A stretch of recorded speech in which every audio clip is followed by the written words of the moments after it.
Hello guys. Aray. Kape pa tayo. Kape pa. Kape po tayo. Gutom kasi ako ngayon guys.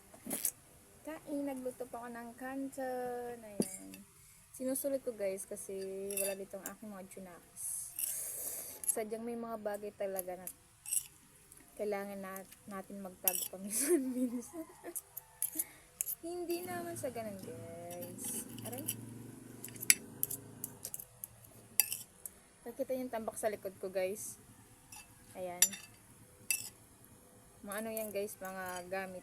Ay, mga aayusin.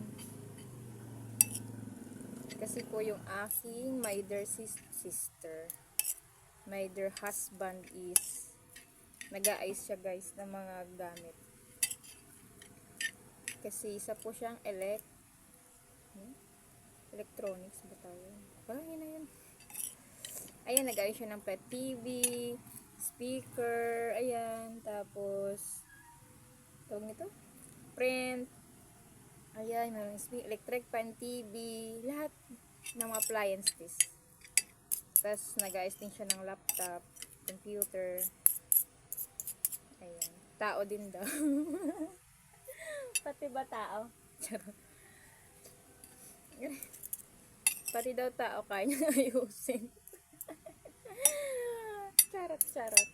Ayan, lapit na. Nagutom kasi ako guys. Tapos, wala kaming ulam. May kanin kami kasi wala kaming ulam. Kaya inisipan ko na lang mag-pansit canton with kape. Ayan na, yummy. Sulit natin ngayon guys. Ay, solo pala namin yun.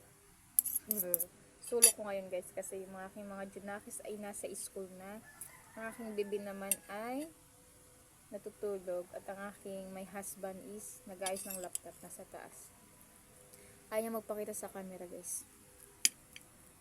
Tatakot siya. Ayun na.